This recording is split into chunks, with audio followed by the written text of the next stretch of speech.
Chess is one of the oldest and most recognized games in the world. It is an exciting game of strategy and planning, which is why it is seen as a symbol of intelligence. However, chess is easy to learn and can be enjoyed by anyone at any level. Chess is played on an 8x8 board with 64 squares and 32 pieces, and the game is all about checkmating the king. Once the king is in checkmate, which we'll explain later, then the game is over. So to start, let's meet the king. Even though the king is the most important piece in chess, it isn't the most powerful. The king can only move one square at a time in any direction. Here are the squares where the white king can currently move.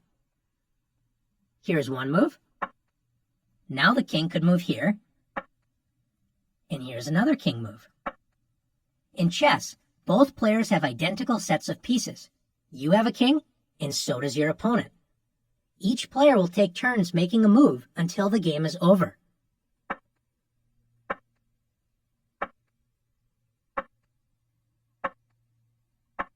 Now that you've learned how the king moves, it's your turn to practice moving the king. The king might be the most important piece in chess, but the queen is by far the most powerful. Like the king, the queen can move in any direction, forward, backward, to the sides, as well as diagonally. Unlike the king, the queen can move as far as she wants in any direction. The one thing the queen can't do is jump over other pieces. Let's look at some queen moves. In this position, the queen could go all the way up the diagonal. She could slide all the way across the board. She could now move all the way down here. Or she could make some shorter moves, like here, here, and here's another queen move. Earlier, we mentioned that the queen cannot jump over other pieces. In this position, let's say the queen wants to get to this square. Notice that the king is currently in the way of the queen. So the queen would have to move to another square first, and only then, on the next turn, could the queen move here. Now that you've learned how the queen moves, it's your turn to practice moving. After the queen, the rook is the second most powerful piece. It can move up, down, and to the sides as far as it wants, but the rook can only move in straight lines. Like the other pieces we've looked at so far, the rook also can't jump over any other piece. Let's take a look at some rook moves. In this position, the rook could move straight up. It could slide to the corner. It could move all the way down the board. Now it could swing to the other side, or it could make some shorter moves, like here and here. Now that you've learned how the rook moves, it's your turn to practice moving the rook. The bishop is one of the most interesting pieces in chess because it can move as far as it wants, but only on diagonals. The bishop, just like the other pieces that we've met so far, cannot jump over other pieces. This means that the bishop has to stay on the same colored square it starts the game on for the entire game.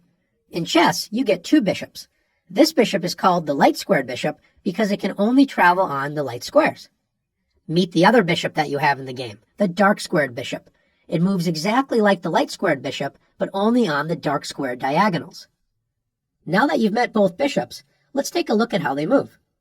With just one move, the dark squared bishop can enter the longest dark square diagonal on the board. Let's do the same with the light squared bishop. Now, notice no matter how many bishop moves we make, the bishops never cross paths. They never block each other.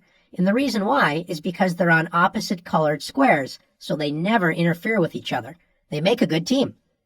Now that you've learned how the bishops move, it's your turn to practice moving the bishops. The knight is perhaps the most fun piece in chess. It is the only piece in chess that does not move in some sort of straight line. It moves in a strange L shape. The other interesting thing about the knight is it's the only piece in chess that can jump over other pieces, like this. It takes a little practice to understand exactly how the knight moves. It goes 2 squares in one direction and then 1 square to the side, like this. Highlighted are all the possible squares the knight can move to on the next turn. Notice it always moves in the same pattern. 2 to the side and over 1, like this. Or like this. Up 2 and over 1. Or down 2 and over 1.